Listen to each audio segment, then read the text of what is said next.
beautiful YouTube family. It's me. I'm back. For those of you who are new here, you're probably like, what do you mean you're back? I'm just finding you. But I know a lot of you have been here for a while, and it has been a journey.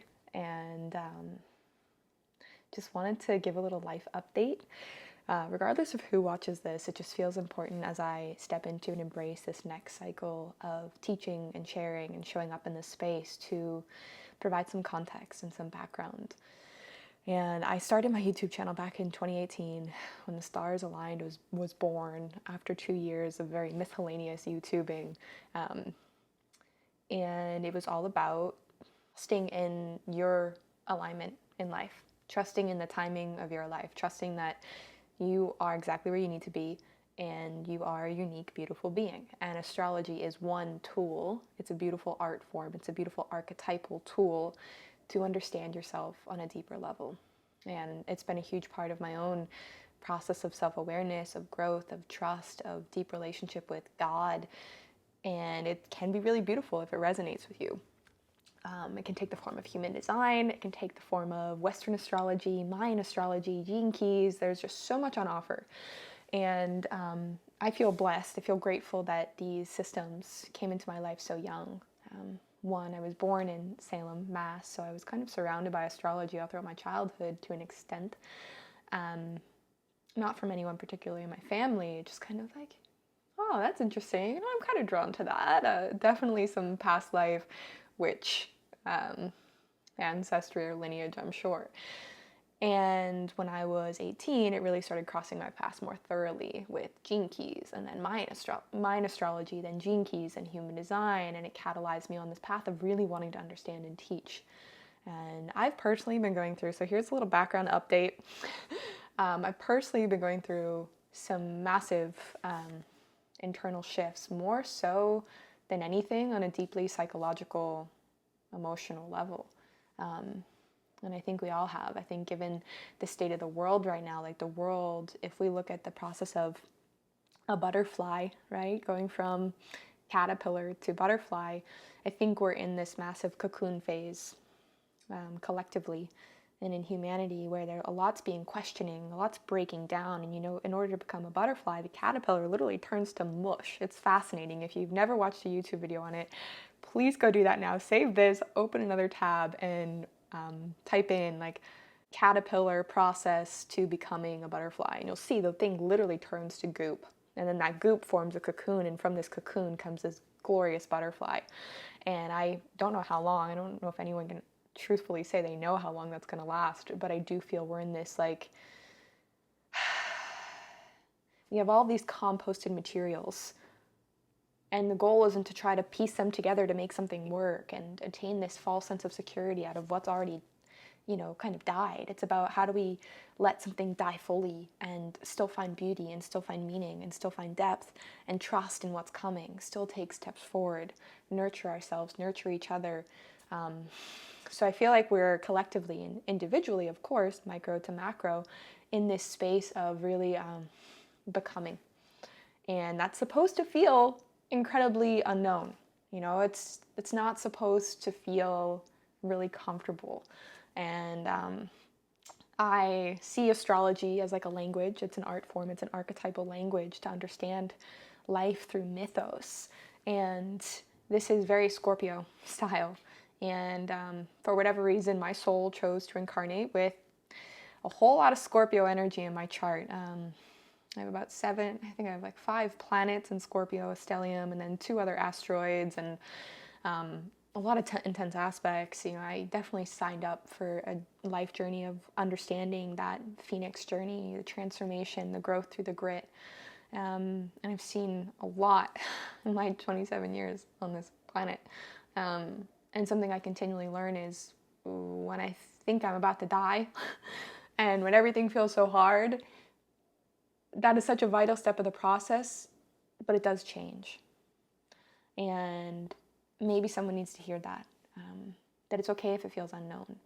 And I think it can be challenging because there is more than ever so much light being shown on social media, we're so aware of thousands of people's lives, and that wasn't happening hundreds of years ago. You had yourself, your partner, your family, your community, and now you can know what some influencer's doing off in Berlin or what's happening.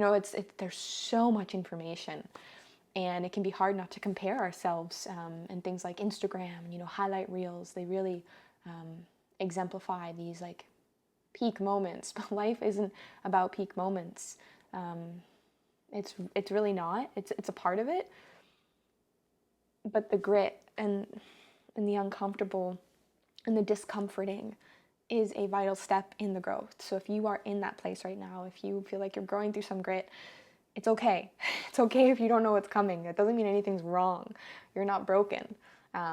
It's part of the process. But there are ways that we can support ourselves through that breaking down so that we don't flounder or make choices that aren't the healthiest for us, which is where embodiment, astrology, self-awareness practices, faith, prayer, ritual is so powerful in these times. And that's really what I see myself stepping more into with this channel is, let's usher in the age of embodiment on all levels. The age of information is dead. If I want to learn about biohacking, or if I want to learn about religion, or if I want to learn about all these things, there's so much talk, there's so much writing, there's so much inundating our minds. But I truly feel the way forward is how do we experience it through our body somatically. Somatic means of the body. So how can we take the learnings and the teachings, attune our bodies so that they are aligning with what truly resonates for us, because not everything will resonate with you, and that's the beauty of embodiment. It helps you anchor your compass back into yourself so you can discern, oh, okay, yeah, that sounds good, but what does my body say? Oh, okay, I understand that teacher definitely has some wisdom, but what does my body say? And I truly feel like this is where we really reclaim our power. And astrology can be really, really helpful with that. It can help you. Well, I'll speak for myself. I have noticed that astrology for me continues to be this archetypal, artistic experience that I then get to see my own reflection through and kind of refine my own inner compass, because I truly believe we are all such unique beings. And one thing that mainstream culture has totally gotten wrong is this homogenizing. Everybody should do this. That's a bad person. That's a good person. That's what this is. It's just not going to work. So my intention moving forward is to offer tools merged with the lens of how do you actually embody it, or how do you actually experience it for your emotional health, for your mental health, for your relational health, for your psychological health, because these times are trying and they're also beautiful. I'm not glorifying and trying to make meaning out of shitty situations. Sometimes life is just really shitty and sometimes shitty stuff happens. And that's very valid. We don't need to, pathologize or make meaning out of everything. But I do find that when we have a tool that works for us, and it'll be different from any other people, to support us in taking what comes our way from life, softening and rolling with it, and then moving forward in a more empowered lens, we truly get to grow and evolve. And yeah, you don't have to do that, but it can be very helpful. And it can be fun. I find astrology, embodiment, all of these tools to be really fun, honestly. So I've been going through a lot to get me to this place now. And although it may not seem like what's happening out here is much different, who I've become in here, and the things that have stretched me and grown me and kind of cast me into my own shadows, deep into contemplation, working with deep self-worth things and questioning and seriously vetting a lot in my life has allowed me to go through some challenging moments, challenging chapters, to reach this level I'm in now. And don't get me wrong, I'm not saying I figured all the things out. I'm very much still in transformation, and I probably will be my whole life, because that's probably the journey. I think that's the journey I signed up for. I'll even be honest and transparent with you. Even when like sitting down to record this video today, I dropped into meditation for like I needed a deep meditation. I dropped in for like 30 minutes before because this morning I was having this like mental attack of like all of this self-criticism coming up and like I'm not ready and I can't do this. And I sat with myself and the deeper truth came through is like, actually it's the moments when you don't think you're ready but you feel that pull that you're actually ready. So I'm just kind of reintroducing this space and saying hello to all of you and welcome if you are new. This space is dedicated to utilizing versatile tools, art forms to really empower your authentic becoming. I want to support people to become,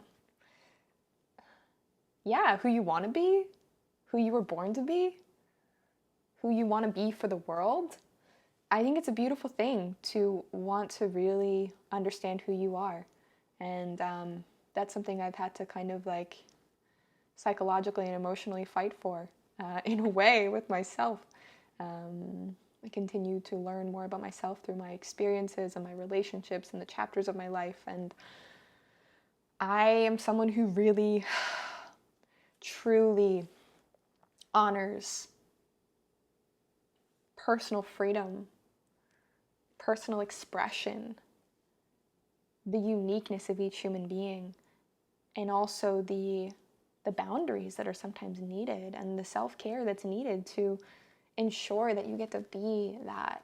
Because I truly believe that when we are living as our most authentic, empowered selves, that's when we can really be of service to others. That's when we can really love another. Let's learn how to be ourselves alongside each other and see what magic we can create. And that's truly what I stand for. Like, that is becoming ever increasingly, sometimes through challenge, sometimes through grit, sometimes through confusion, a pillar that I know really forms what I want to teach and stand for is like really embodied, authentic empowerment of the individual.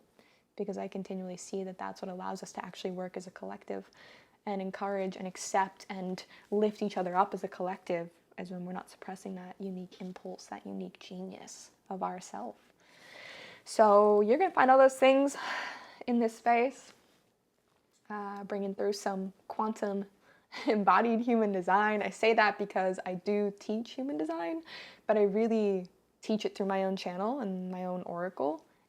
I'm not like a puritist human designer, but I really think that the system has a lot of wisdom, especially for more of our practical, physical reality and relational dynamics.